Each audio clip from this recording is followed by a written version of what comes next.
I mean, you know what? We That's saw real. in this mock versus the power of Illmatic. Like I told y'all beforehand, and when Memphis Bleak said what he said, and Nas didn't have enough songs, and when Jay said that nobody could stand next to him on that stage, the luxury that Nas has in his illustrious career is he has 7 songs on Illmatic that he could legit get a win from.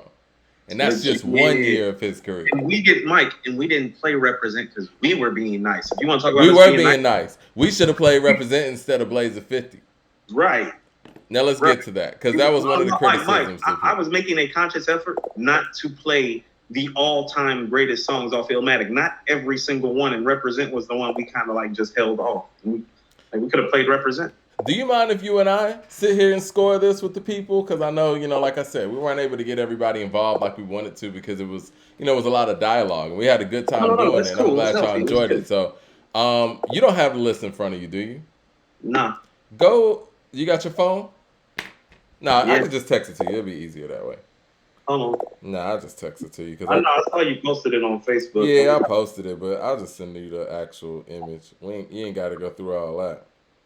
When I got it right here, and It then ain't we'll get hard. The only into thing it. under my search box is according to hip hop. Boom, I just sent it to you. So you'll be seeing what the people see on the screen, and this is what the lineup was. Let me get my pad and paper and shit. You see it? Nah, I texted to you. it's all. It's coming. No, I Okay. live in the woods.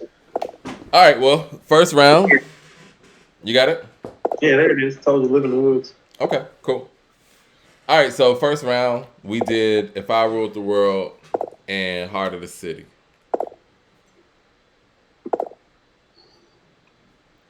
They can have that. I didn't even want to play that. I I think mean, "Heart of the." Mike, see, this is what I'm saying. So when they call Blaze a 50, like an Oz fan record, like I took issue with that because it's like, well, if you really want to know the truth, I would have rather played the setup. That's a Nas fan record. You feel me? So it's like Yeah. even when they were making that kind of claim, I was like, nah, Blazer 50 was on the B side to hate me now for a reason. On I think vinyl. I As in think for people DJs to play. also wanted "Take It in Blood." That was another one. Like, Once what are again, some joints that we didn't play? Because I saw some people saying, "Yo, I didn't like the list for either artist." Now I could see people saying they didn't like the J list because they went in a whole different direction. But what records did you not love that we can I say played? something? Can I say something Yeah, to take yeah, it go in ahead. blood? For me, Mike, and part of why I love the tape that it was written is because I love hearing Take It in Blood and Silent Murder back to back because that's how it is on the tape. I Hmm. think lyrically, Take It in Blood is a better performance and one of his best mic performances, as in top 10 in his career, which makes it some of the greatest shit you've ever heard.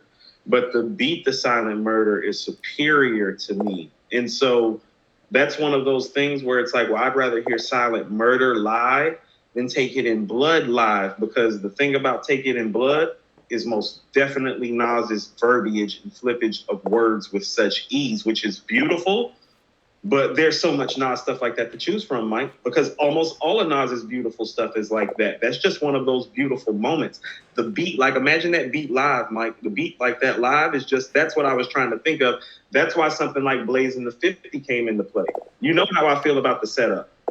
Well, this is what I want to say about how we started it off, right? And it's interesting that we started it off with a hit record, and they came with, I guess you could consider "Heart of the City" a B-side record. And "Heart of the City" is one of my favorite J records, actually. It's my favorite record with him and Kanye collaborating, honestly. Yeah. But if we were talking all this stadium stuff and banger stuff that they were talking in the middle of the battle, then "If I Ruled the World" should have won that, right?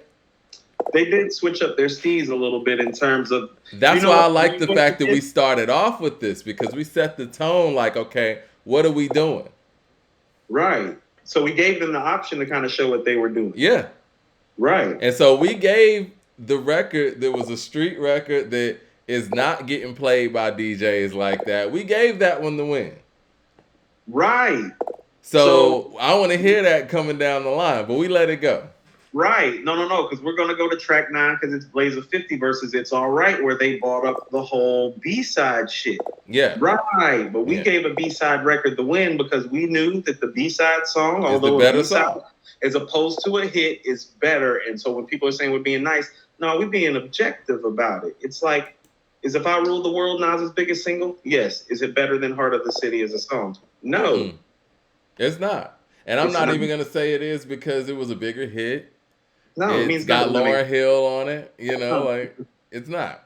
No. Well, He's let's go to track 2, though. Verbal Intercourse, Blackout. There was no argument there. Nobody can argue that. Nobody should be arguing that. I was surprised and this is what I mean about how, so this is when they really started hitting me, and I was like, okay, they're picking great records that I love. Like Blackout is one of my personal favorite Posse cuts. Mm-hmm. Mike, Kiss is the star of that record. Jay changes the pace like we talk about. With Kiss's verse, I told you, Mike, I've said this on the podcast many times. Kiss's coming out party as a top-notch MC, as in, oh, that's a guy that can have the best verse on any song, and it doesn't matter in the room. That happens for the first time on Blackout because he has the best verse, and Jay and DMX are at the end, and you get done listening to the song, you're like, Kiss still got the best verse. Yeah. So when you pick that, that's why I'm saying it's just like, no, epic song, Jay is epic on there. He's second on the song to Kiss, though. So you shouldn't pick the record because we picked Verbal Intercourse, Mike, which is like first on everything. I was surprised that they tried to convince us that Nas is that So Ghetto was better than Nas is Like. Nah, they just that just not accurate. That just doesn't hold up. That didn't hold up in the annals of hip hop in terms of like for heads. You know what I'm saying? Because when they said they were gonna go premiere to our premiere, I was scared of the Evils. Now, if he would have done the Evils, if they would have done the Evils in response to Nas is Like, I would have definitely been like, you know what, that's tough, but that's the Evils. No, Mike, that's when I thought they were going to play 1,000,001 and Rhyme No More. Because even though I love Nas is Like, I still would probably have given the nod to 1,000,001 and Rhyme No More barely.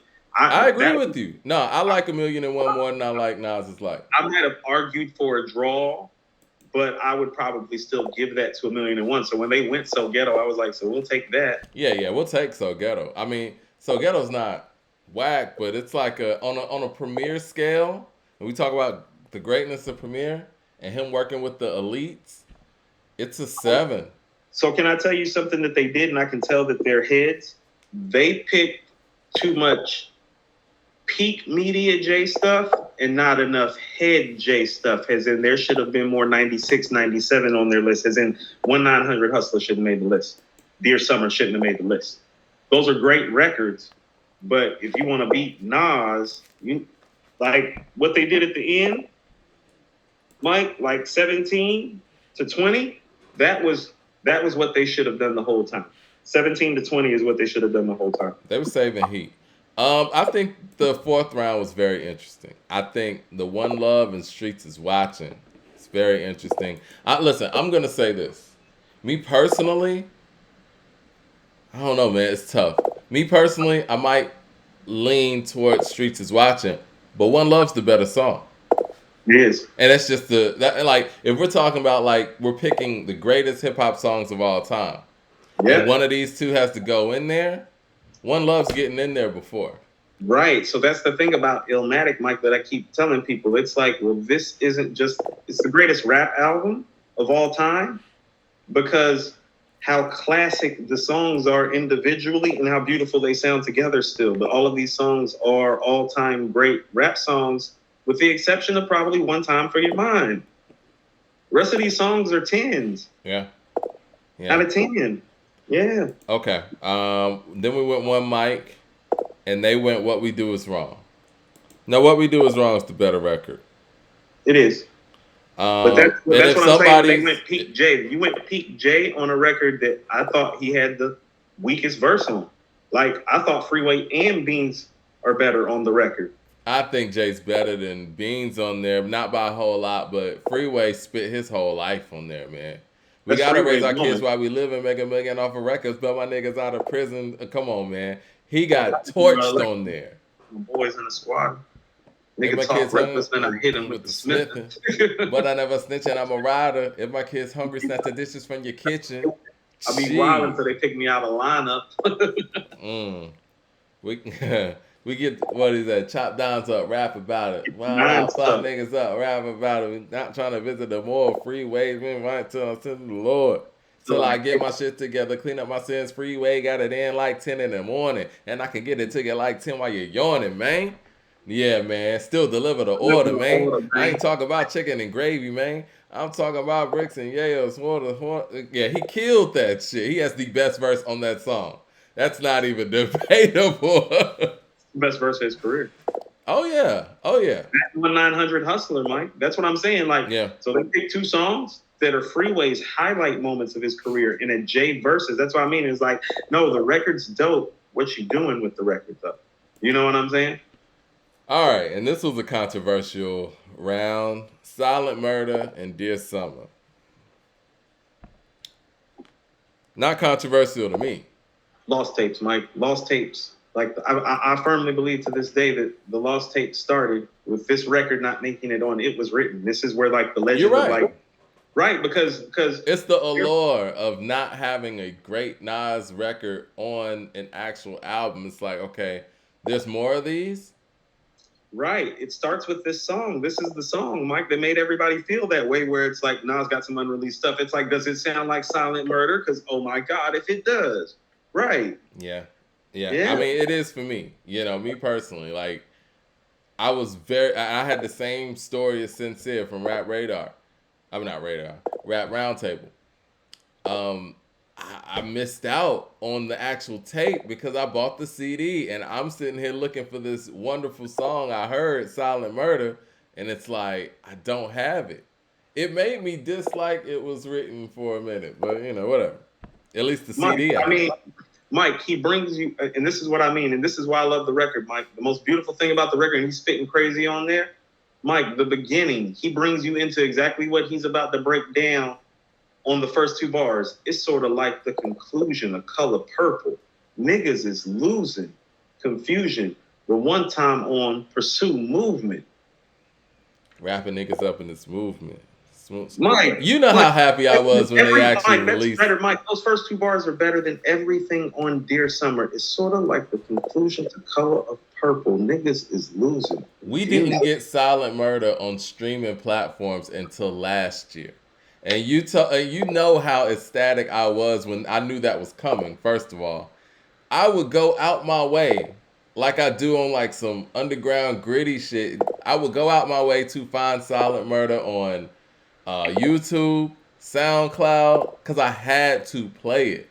The only place that had it on Apple Music, because I got Apple Music, was there was a version there was a DJ. Yeah, it's a DJ that has it. He's at the top of my head. Yeah, you know how I'm talking.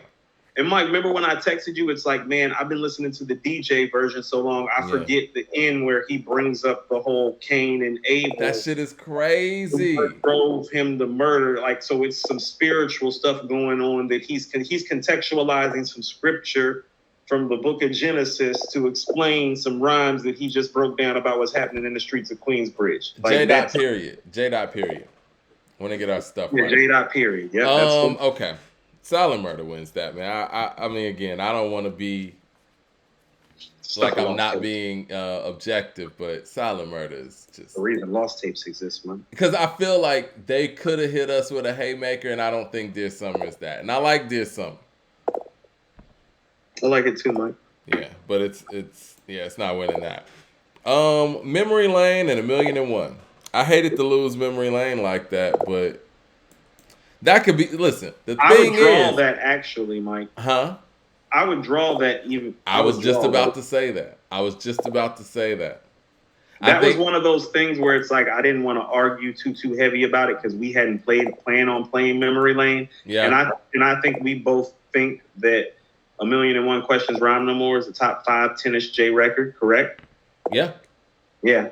Let's talk with the people in the chat. Let's talk about this Memory Lane versus 1,000,001. What did y'all think about that? And what's the better record? Yeah, I'd be interested to hear the people about that. I mean, because I've heard from many people that Memory Lane is their favorite song on Illmatic, and it's an incredible record. And it's one of those classic Nas and Premier collaborations, and Nas is getting stupid busy on there. Mike, that was my favorite song on Illmatic probably till I was about 22, 23. And so for about 10 years, it was my favorite song on Illmatic. I think that might be the wash. That a lot of people are saying draw. Yeah, I'm cool with that wash. That's a legitimate wash to me because you want to know what it is? It's both of them in their element, at their best in their element. They're both in their element on those records. Okay. I'm fine with that one being a draw. But like you and I were, we were thinking the same exact thing during the live. I didn't want to fight for Memory Lane too much because I know we were early in. We were already fighting on other stuff. And also, too, Mike, I knew we were going to win. So understand, I'm not fighting. I felt confident in that, too. Like, well, you're still taking this L. Like, you're still taking this L. I felt confident in that, too. It's like, we ain't even hit you with it. It ain't hard to tell shit. So, okay. Get Down and Is That Your Chick? I was comfortable with giving them Is That Your Chick for that one. The original version, Mike. I'm not comfortable giving it to them because they didn't. That's why I asked them, like, which version? They like the Bleak version that was playing in the clubs. I'm like, yeah, you can keep that. You can keep that. You can play that. You can play that real version that had the streets buzzing though. It's like, who we talking about? You talking about who we think we talking about? Like, what going on? Well, if it's a Verzuz, we're not gonna play the whole song, right? While you're home alone, while she mad at me, room 112, hotel balcony. But all of Jay's verses are on there. It just sounds so much better when it's just him and Missy on the hook. Because Mike, the real version of the song, I don't even think it's 3 minutes long. He's in and out. He tears it up. It's like hello, good night. It's like, oh my God, like he just killed shit and left. Yeah. That's another record. I was upset when I didn't have that on Volume 3, but at this time, they had Napster out there where I was able to download it. So. Quick Volume 3 story. The original version of Volume 3 got pressed out and sent to all major record stores. I would know because on December 28th, as a Christmas present, my boss at the record store handed me a copy of Volume 3. Track number 8 was Is That Your Bitch? Track number 14 was Anything. Those were the two best songs I heard. So they were actually in the album. Yes. Because I was just remembering them being on the back end on the, what was it, the Japanese version or the UK version? I had a version where Is That Your Bitch is like track. Mike, it's been so long. But yeah, that was my freshman year of college. I came back and worked that winter break. So I worked like from Thanksgiving to Christmas. And that's what he gave me before I left and went back to college. But I had a copy, and it had Is That Your Bitch on it with the big sticker for promotional use for play only in the record store, not for sale. I never let that shit out of my sight till it lost my sight, Mike. But Is That Your Bitch and Anything was supposed to be on Volume 3. And Mike, the first time that I heard that album from beginning to end, I said, those are the two best songs. So when I went and picked up the real version of Volume 3, when my version of Volume 3, disappeared because somebody stole it, obviously, I was like, where is it? It's like, this ain't. It's like, I want to get to K. Thompson's comment in a second, but now that you bring that up and you think about all the songs that were left off of Jay-Z and Nas' efforts, especially at that time, and especially how heavy bootlegging was in New York, does Eminem have like songs that were left off of key albums that, people discover later, like, damn, I hate that was not on it. Doesn't have Anything or Is That Your Bitch? He damn sure ain't got no Silent Murder or Do-Rags. Yeah. K. Thompson says, I wouldn't have chosen Get Down for a Verzuz. Okay. I can respect that. Mike, right there, if we was just really like trying to stick knife in proverbial throat, Represent would have been a good choice instead of Get Down. So I will agree with that. I think, yeah. Because if we play Represent, they're not even getting close to winning that. Okay, so yeah, if we play Represent right here, where Is That Your Chick? Yeah, Represent's better. And we would be just supremely up going into halftime, Mike. Someone said y'all should have did Uchiwali or Hot Boys remix. I wanted to stay away from that. Because this is the thing. Tracks off Nostradamus too, Mike. They want us to play tracks off Nostradamus too. This is the thing. This is the thing with that way of thinking. I think that if you go that route, Jay's going to beat Nas every time. Mike, times 10. Yeah. Jay just does those things better than Nas. He's not going to be able to match up with Jay on a Timbaland produced track, just based on, resume or whatever. I want to hear You Owe Me or Uchiwali from Nas in the verses. No. We don't want to hear it in the stadium. We don't want to hear it. I like the Uchiwali without Nas better than the one with him. Because it's better. That beat's stupid. Yeah, the beat's crazy. All right, let's get to it. So right now, I'm scoring it the way I'm scoring it. It's looking J3, Nas 4. Um, yeah, because we're a get down, right? All right, Yeah. Blaze of 50, and it's all right. Blaze of 50 is another one that people were saying that we might not should have picked. That's cool. So I wanted to get a Nas story in, and so I wanted a story that was because here's what people have to understand too. When people are like, "Oh, y'all should have played this, y'all should have played that." First of all, there's no playing "I Gave You Power" in the verses because it's a story that literally each verse connected matters in the telling of the story. So you can't arbitrarily pick a verse. If I was picking a verse from "I Gave You Power," I'm picking the second verse, Mike, where he metamorphosizes himself into the actual gun and compares it to a circumcision of a child. So I understand all of that. Yeah. That lyrical capability is as high as it's get. Like this is verses. Nas is lyrically strong. So it's like we have to understand that I Gave You Power. First of all, is beat wise might be the weakest beat he got from Primo. So think about how it plays live, but also think about the contextualization of the full song. Mike, that's part of the reason why I didn't play the setup. I love the setup more than Blaze of 50. The two verses are connected and they're long. Blaze of 50 is about 2 minutes long. Mike, guess what? Guess how long much time you get for verses? 2 minutes. Blaze of 50 fits in. That's why I picked it. All the other Nas stories don't fit in except for Rewind. So people talking about why we picked Rewind and Blaze of 50. Well, it fit the format and it got in one of Nas's strong suits, which is the storytelling that he has over Jay. The setup and I Gave You Power is too long and too intricate. K. Thompson says, "Yo, they was hyping It's All Right way too much in this round." They were. Oh my God. That might, like the way that they hyped this song out, it's like, hold on. Like, Mike, they was talking about it like it was Hard Knock Life. I was just about to say they should have played Hard Knock Life there. Yeah. I would have liked because they didn't play Hard Knock Life at all. Like I would have liked to have seen Hard Knock Life right there, and that beats Blaze of 50 straight up. Yeah. Okay. Yeah. Yeah. Just when the beat drop, it's like okay, they can have that. Yeah, yeah. Halftime and Lucifer. I mean, it's not even a discussion, right? I'm sorry for Lucifer. Love the record. Yeah. Made You Look. The people picked that. Phone Tapping Otis. This was an interesting one. I had a big problem with them jumping on Otis like this over Phone Tap. Because a lot of people on Twitter, on our Twitter, they disagree with that. They thought that Phone Tap was the better record. Mike, Phone Tap is so superior to Otis to me on every level. It's ridiculous. Okay. First of all, we have Nas and AZ on a track together, not separating verses, but doing a full-fledged back and forth together. The back and forth is them telling a story in different towns about the phone being tapped, and it's actually sounds distorted and muffled. Shout out to Dr. Dre. Because guess what you have on the hook? You have Dr. Dre on the hook. The hook is actually dope. It's actual song with an actual hook. Mike, what you also have is a visual aid to the song. What you also have is Dr. Dre doing the beat, which is why I told you we needed to pick it. Mike, even when you put Phone Tap on to this day, boom, boom, boom, boom, boom, shh, boom, boom, it hits, Mike. That's why I said we got to pick the Dre track that slaps. They could have beaten Phone Tap, but not with Otis, Mike. Not with Otis, Mike. I invented swag, popping bottles, putting supermodels in a cab. Proof. I guess I got my swagger back. People in the chat are saying Otis was some mid. Mike, it's not some mid. It's a dope record, Mike.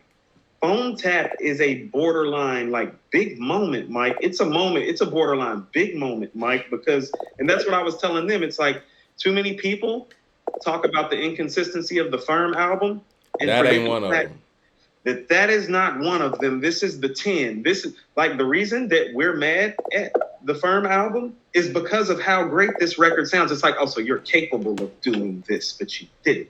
Billy Barr says, I'm in NY. He said that, hold on. I done lost this comment. The comments is going crazy. I wanted to get this one. He was like, he basically was saying that, he said, I'm in NYC. Phone Tap ran these streets, not Otis. Right. Otis is trash. King Mark says Phone Tap was banging in the streets and the clubs in NYC back then. Right, Mike. Mike, even the intro to it, like where they're doing the little thing, like you still play that. Yo, this Esco, who this? What's the dilly? I just touched down up in Philly, bought a pound with me. Feds floating around silly, must have caught wind. Mike, it's crazy. They just go in and they just start going. It's a tour de force of a song. Mike, on a personal note, I heard once Mm-hmm. that this might be Eminem's favorite Dr. Dre beat. Yeah. It's one of his favorite Dr. Dre Well, beats. So that like, goes a long way.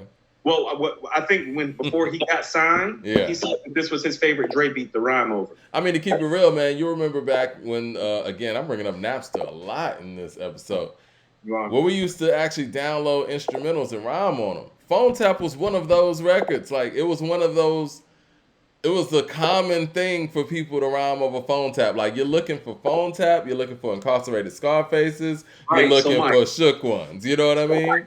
like when I was like niggas wasn't rapping over Otis, that's what I was saying when I'm saying that. Wasn't nobody digging through the crates looking for like young starving MCs weren't like, ooh, I gotta rap over Otis. Phone Tap was like that though. Was Phone Tap on 8 Mile? Because I know a lot of those beats that, you know, we used to rhyme on was, you know, showcased on 8 Mile. Probably was. I wouldn't be surprised. Yeah, I can't it remember. probably was You remember at the some last time I point. watched Because Savon? Cream, yeah, I don't remember the last time I watched it Cream either. That's why definitely I on asked. there. Because Cream was another one of those beats. And Phone Cream's the best Tap is cypher right beat there ever. in that. Like, Ice Cream was a cypher beat. Like, and so Phone Like, Tap was in that mix. Cream's the best cipher beat ever. That's the first beat that I ever rhymed and recorded on, but I'm like one of 1,000,005 MCs that can say that. But Cream's the beat though. We talking instrumental beat for an MC to rhyme over. Yeah. There it is, Cream. Okay. So, you know what? You sold me. You're right. I mean, Phone Tap wins that round. So right now we're looking at 7-3 Right. with us scoring it. Okay. Live at the Barbecue 1900 Hustle. That's live at the barbecue. Next.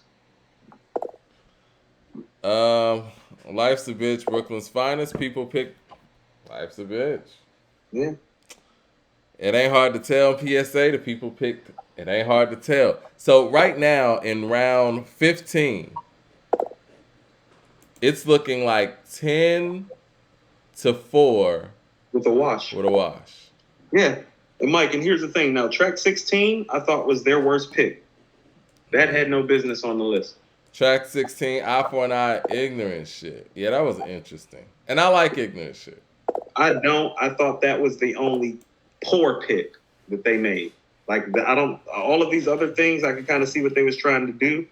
I wasn't with the It's All Right and with Ignorant Shit at all being on this list. Because even the songs that I took issue with, like with the Blackout thing, oh, well, that's a great record. 100 Hustle, great record. So not arguing with the record. I just don't think Ignorant Shit or It's All Right are that great, like at all. They're just good, just all right. You know what I noticed, and I'm going to get back to the list, and I've said this in previous shows as well.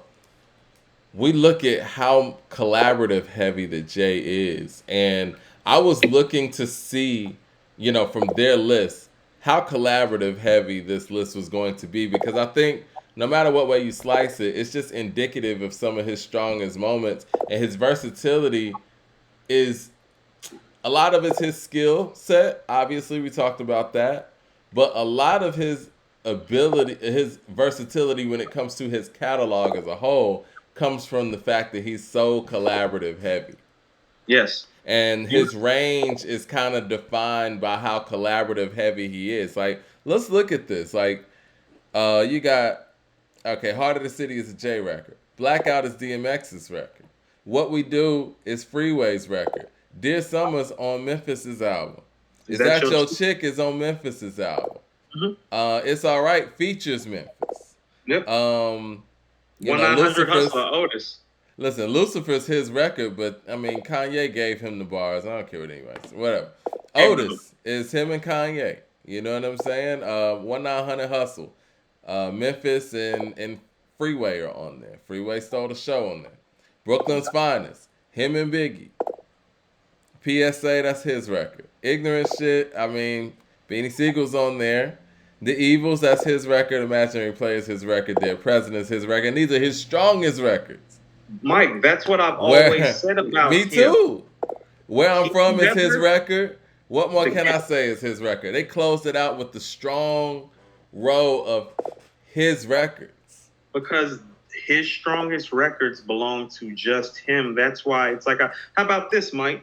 If he continues to do for his career in terms of taking on these songs by himself, like he does in 96 and 97, I feel more people when they say that he's better than Nas, because there would be more evidence of it. There's not enough evidence of it, when the evidence is there, it's a viable battle. Because, Mike, when I look at some of the stuff that they did, when they went to his 96, 97 shit, that's where they won at. But the catch-22 with Jay is, and I They agree didn't do with that you. totally right, because they should have played Can I Live instead of Where do you think Jay's biggest powers are? In his commercial success or in his 96, 97 rooted folklore? I mean, it depends on how you want to look at it. Like, here's how I feel. Like, Why is he where he is in the music industry at after this point? Mike, after he did what he did with Hard Knock Life, Mm-hmm. he never sold like that again. As in, he never did 5 mil again. And so, what I would submit to you is that I'm cool with what he did on Volume 3. But after Volume 3 didn't do the same numbers or go past Volume 2, 96, 97 me. And that's where I started taking issue, because I'm like, oh, this is what you do now. It's like, but that ain't even what you do the best. Like, you're not doing what you do best on the mic. So I'm going to have to be out. Like, in terms of you being the greatest MC of all time, because I've heard what you do best. You're not doing it. You're consciously not doing it. You're on the Black Album talking about how you consciously didn't do it. That's not greatest MC of all time stuff. It's just not. Especially when you admit to dumbing it down. Yeah, I dumbed it down. It's like, no. But I know. I heard and I saw where you did it. It's interesting with the whole dumb it down thing, where he does admit to dumbing it down, but it's like a lot of that is collaboration too. You know what I'm saying? So it's like the Money and the Things and all that stuff. Like, these, you're kind of latching on to other records that you may not have made by yourself. No, Mike, he's telling you, I took the money instead of being held up that way. He just trying to take both. And it's like, no, you can't have both, especially when you're admitting to it. It's like, no, I'm not giving you both. Take this take this fifth position, please. Take this fifth position. Because I got 4 guys that make solo records better than you. Because they have more evidence of it. Since Vlad wants to do this, more right? More evidence for Rakim and Big. Can people see this? Nah, people don't need to see my phone anyway. Look, since Vlad wanted to pull up a streaming platform and the most streamed music for an artist, when you look up Jay-Z, his top songs, Rihanna Umbrella featuring Jay-Z, Crazy in Love featuring Jay-Z, All Love, which is Drake's song, featuring Jay-Z. Pound Cake, which is Drake's song, featuring Jay-Z. Monster, which is Kanye's song, featuring Jay-Z. Niggas in Paris, which is him and Kanye. Holy Grail, featuring Justin Timberlake. Run This Town, featuring Kanye and Rihanna. Those are the top 10 on Apple Music Jay-Z songs. But that's what I'm trying to say, Mike. That's not. None of those are his songs, by the way. No. But what I'm trying to say is that guy is dope. The guy that's rhyming on Where I'm From, Imaginary Player. He can do it. Watching, The Evils, Can I Live, Politics as Usual. That guy is top 5. Easy, but not number 1. When you don't continue to do it. But the thing is, though, it's like you can't have both, right? And it's clear that he can do it. But the numeric success and the hit record success is really not attributed to his real skill set, is what I'm saying. You know what I'm saying? Mike, this is what I was always trying to tell people. It's like, these hits do not slap the way that y'all are telling me they are slapping. Some of them do, most of them did not. And we're hearing it now because it's like, Mike, can't nobody tell me that y'all running around playing money cash hoes now. Like, don't tell me that you're doing that. You're not. Well, let me be fair. I'll pull up Nas's top songs too. If I Ruled the World, it's number 1. It's not a song. The World Is Yours. It's number 2. Wow, I can't believe The World Is Yours is number 2. I think that lawsuit news probably made it spike. New York State of Mind is number 3. It's not a song. Oh, yeah. 10K Hours, Janae Aqua, featuring Nas. That is number, was that 4? Yeah, 4. Pretty solid verse. Album didn't slap. Yeah. Nas album done, DJ Khaled. It's kind of a Nas song, but I get it. Adam and Eve. Is right after that on Nasir. It's fascinating. Yeah. Sorry, Not Sorry. And then Life's a Bitch. Yeah.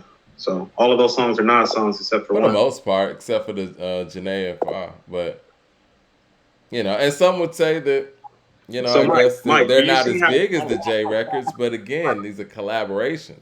But Mike, here's what I submit to you: "The World Is Yours" and "New York State of Mind" are on Nas's list. That's better than everything that's on Jay's top 10 list. That's what I mean about how like he should have stuck to his rap shit. Because when they reading all that hit shit out, and then Nas's shit says "The World Is Yours" and "New York State of Mind" on it, that's what I'm talking about. It's like But see, you this is the see. thing, Coop. His So rap shit wasn't selling, and so you kind of gotta, like I said, you can't have both. he went platinum in 1997 with singles that weren't good. No, no, no, no, no, no. But I get it. But he wasn't like So he was. he wasn't king of hip hop selling. You know what I'm saying?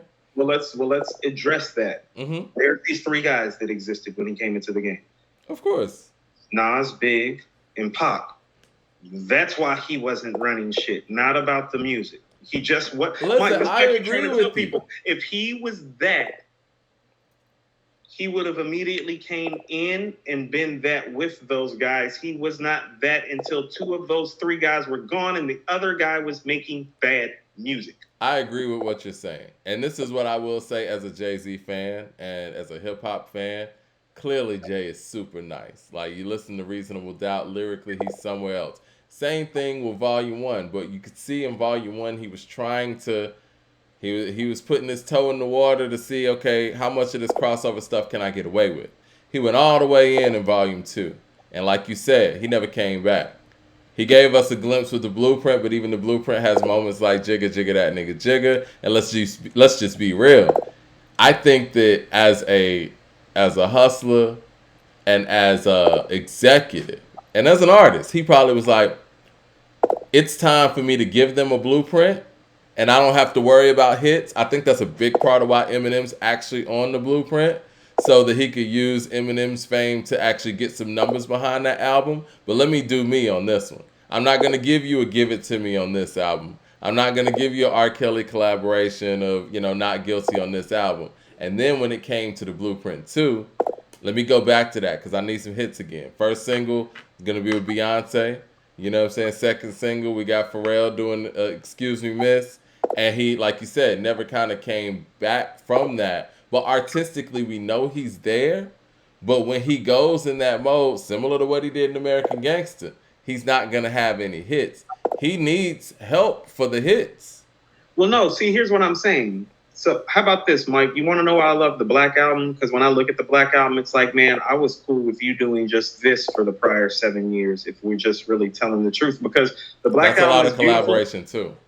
Huh? It's a lot of collaboration there, too. Most of I'm on a the- production end, though. There we go. That's exactly what I'm about to say. If you want to collaborate, since you're all-time great on the mic, why don't you do the producer type collaborations that you did on the Black Album that worked very, very well? Yeah. Because they yielded some of the best records that we remember from him, and they don't have the forced single look that some of the songs from the previous 5, 6, 7 years have. The Black Album doesn't feel forced. Like when he's on Change Clothes, I'm not a big fan of it, but I can tell that he's comfortable. Oh, he's spitting on Change Clothes. Right. And I think that you're not a fan of it because you don't like the happy beats. I love Change Clothes. You know, my only thing was it kind of caught me.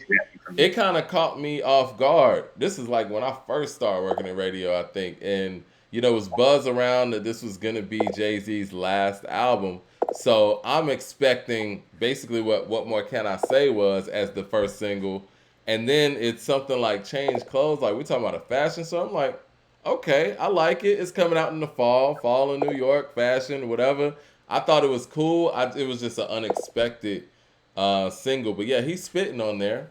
I know Leroy Green says that we're being biased, but Leroy Green, what do you want from us? What do you want us to say? Like, do you, as a Jay-Z fan, do you feel like his best records are his most successful records? First of all, Leroy troll us and give us the business like nobody else. I be in the comments. I know who you are. I see you, fam. I see you in the comments. Leroy, he says they're not talking about his dope solo records, though. Yes, we are talking about his dope solo records, but his dope solo records aren't the ones that are the hit records. Again, you can't have both. I think that A Million and One is one of his greatest records. I think The Evil is one of his greatest records. My Yes. favorite Jay-Z song is Dead Presidents. These ain't the ones moving units for him. When they talk about Jay as one of the best-selling artists of all time or most successful numerically, those are not the records that they mention. Right. They're not mentioning where I'm from. They're not. They're They're not. mentioning the ones that aren't as good as those, and the ones that are very collaborative heavy. Let's just be honest. Right. But when he stands on his own, Mike, he can stand. But all I'm saying is when you see him stand on his own, and you line it up, and when you line it up, 5, Mike. I get excited when I see a Jay-Z album with no collaborations. Me too, Mike. That's what I'm saying. When he announces a B-side concert or something, you know? Only 2 or 3 guest appearances. Oh yeah, I'm there. Come on. Yeah, I'm gonna tell you a funny story, man, and we'll get back to this lineup real quick. When I see these Jay-Z ticket prices and they're like crazy, I'm like, you know what? It's not even the ticket prices. I'm like, if I pay for this and go to this concert, he's not gonna perform any of the songs I like. He's gonna perform. Right. That's why I won't be going to see him. He's gonna perform records for the people who can actually afford these tickets, and that's gonna be some shit that I don't really like from him like that. I don't want to hear Holy Grail. I'm sorry, I don't.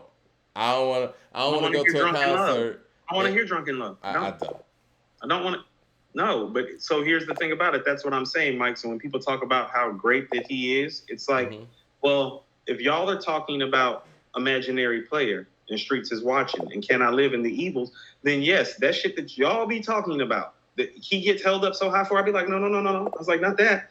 And when we're getting technical and digging into it, it's like, line up his 30 best solo records with just him next to Nas, next to Big, next to Pop, next to Rakim.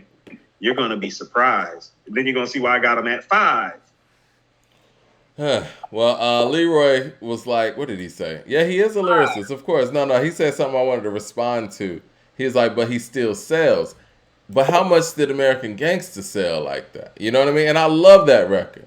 And I think The Rock Boys is an incredible song with him by himself, him doing the hook, and it's a banger. It's very grown up. He's spitting. I love that record, but it's not. Those aren't the records that he's being held high for. Hey, Mike, can I submit something to you? What's that? We always talk about how versatile Jay is. Well, here's the reality about that. That doesn't really start until 1998, because in 1997, he couldn't even do what Nas did with It Was Written in 1996, which is make a big single or two that actually sound good, be super lyrical, and sell millions of records. It Was Written moved about 3 million units. And that's probably his most lyrical project. And it had hits on there. Yeah. Right. So let's stop. That's what I'm saying. It dealt with a lot of critique. No, he wasn't selling units. It's like, that's funny. Not Mike. Isn't Taken in Blood on It Was Written? Isn't I Gave You Power on It Was Written? Isn't the setup on It Was Written? Yeah. Isn't Silent Murder, Shootouts, Live Nigga Rap? That real rap shit's on there. Live Nigga Rap. You know what? This is what I will say. We're about to get back to our list. I really didn't it go double triple? Okay. I want people to know out there, Coop. I want people to know. I really wanted Thief's Theme and Live Nigga Rap on this list. He did. You argued more for Live Nigga Rap, and I'm more. I really wanted Live Nigga Rap on this list. I didn't even feel like we needed to use Live Nigga Rap. I was like, obviously we didn't, but I would have loved to have had Live Nigga Rap against Is That Your Chick? But see, if we would have, because we were leading in round 8, so if we would have led with Live Nigga Rap, they wouldn't have came with Is That Your Chick? I hope not. Nah, they wouldn't have came with that. Okay, what round are we in? Eye for an Eye. Yeah, okay, we're at The Message and The Evils. They can have that. They got that. Like, neither one of us was that big on putting The Message on there, even though that's one of his best songs. Yeah, we were basically kind of just, playing off at that point. Like, you can have that. Well, we felt like The Message was probably going to get taken off the board by something, didn't we? At that point, we had a handful of spades, so we just went with a lower spade. You got that. You Trump tight. Yeah. So, all right. And then they went with Imaginary Player, and we went with The World Is Yours. Now, Mike, here's what I want to give them. They were thinking Mm. the same. No, Mike, they were thinking the same thing that we were thinking. They held some of his finest personal moments to the end. The only problem is, and this is what I mean about where I have him ranked, his finest personal moments, well, his finest personal moments aren't better than Nas's finest personal moments, or Biggs, I or think that Pop's. imaginary player in The World Is Yours is a great example of that. As much as I love Imaginary Player and it's one of my favorite Right. Jay-Z songs, period, it's not a better song than The World Is Yours. And that's why I have him at number 5, because his peak, when you put him up against the guys I have added him, what you'll see is that they're better. This is the example. The World Is Yours is better than Imaginary Player. This is both of them at their peak. Y'all hit that subscribe button if you already have it, man. We are having a real discussion tonight. From Mike, you want to go back to the peak once again? Mike, next 2 songs, them at their peak again, and the separation of it again. Let's go. Let's go with this one, man. We got New York State of Mind and Dead Presidents 2. This is what I'm talking I'm going to about. be perfectly honest, man. Me personally, I know what you're about to say. I like Dead Presidents 2 more. You do, Mike. It's not a better performance, Mike. It's not. And listen, I'll concede to that. beat I'm not either. gonna even argue that, but I'll tell Everybody you, know what time it is. I want to tell the people in the chat I'm playing Dead Presidents first. That's cool, Mike. I'm playing New York State of Mind first, definitely, and so is mostly everybody else. As great as Dead Presidents in, and this is what I mean about Jay's peak. No, it's there. Is it better? No. Now I'm gonna keep it real with you though, because New York State of Mind is not even. I mean, it's not one of my favorite songs on Illmatic. I mean, not knocking it or anything, but you know. Right. If we're talking about It Ain't Hard to Tell in Dead Presidents, we might be having a different conversation. With me personally. I mean, I feel you, Mike, but like I said, when a guy starts saying stuff like my rhyming is a vitamin held without a capsule, the other guy's about to lose. Nah, man, but he's like, who wanna bet us that we don't touch leather, stack cheddars forever, live treacherous, all the et ceteras, to the death of us, me and my confiance, and shine, feel the ambiance. Y'all niggas just rhyme. Beautiful. It's beautiful. Only accumulates like snow. DJ Bruce Almighty said, Mike, stop letting Coop persuade you. He's very persuasive, man. He comes I do what I can. Accumulates like snow. You know what? I'm giving that one to Jay, me personally. But even with that, on my list right now, just us going through this, it's 12, 6, wash. It's about how I figured it would go. And see, this is the thing, man. Like, they could have picked some other records. This is a person that said no one can stand with him on that stage. Now, let's just say, because someone would say, or some people have said, oh, they put Jay-Z's B-sides against Nas' A-list stuff. Okay, let's just say some of these were replaced with Big Pimpin', Hard Knock Life. Let's just say, let me see. Here's a good one. Like, let's say Nas is like in Big Pimpin'. What wins that? No, Mike, that's why I said go ahead and take some of these records out. Go ahead and put like some of them in here. Watch what happens. What wins that? Yeah, so if we put, let's just say we put Big Pimpin' over here where So Ghetto is. Or let's just say we put Song Cry where One Love is. You put Song Mike, Cry you would have against to do One something Love. like put Song Cry where Is That Your Chick Is. You feel what I'm saying? Oh yeah, that'd be very beneficial. I don't understand why they didn't use that record. Right. They should have played Can I Live instead of 1-900 Hustler. That would have been a better battle for Live at the Barbecue. Yeah. Yeah. No. Can I Live should have been there. Right. I don't understand Can I Live not being in there either. Can I Live must have. Yeah, that would have been a better argument. Go ahead. They named my favorite J records like a whole lot of them. The noticeable omissions for me were Politics as Usual, Can I Live. Mike, I thought they would have played Bring It On too when we started with the Primo stuff, because if we talking to Nas verses, like you probably know you getting 3-4 Primo joints. Like, right? Like you probably getting 3-4 Primo joints. I think we picked 3. New York State of Mind. I was gonna say, what if? Let's just say, let's set the scene, Coop. Let's set the scene. Say you're in Yankee Stadium, right? And you got Jay-Z on one side and Nas on one side. Nas does New York State of Mind and Jay-Z does Empire State of Mind. What's the reaction? Do you think people are gonna say Empire State of Mind? Okay, so when you're saying something like that, it's like, that's what I'm saying. It's like, What is so important about Empire State of Mind to this culture, other than the fact that it's a big hit record? Because New I York want to State ask of the people Mind. from New York in the chat because Okay. Mito Raymond says, "Guess I'm biased from New York." All the New York people in the chat, listen to that scenario I just put out there, and I'll let you finish too, Coop. Sorry about that. We're in Yankee Stadium in the Bronx. Jay-Z's on one side, Nas is on one side, and Jay plays Empire State of Mind. Alicia Keys comes out. Nas does New York State of Mind. Mike, Who are you picking in that one, New York? Tell us. when the beat drops to New York State of Mind, Mike, it's gonna be Jada Kiss Who Shot You is type of feedback from the crowd, like, oh shit, yeah, let's go. Empire State of Mind doesn't have that effect on this culture. It's just a hit record.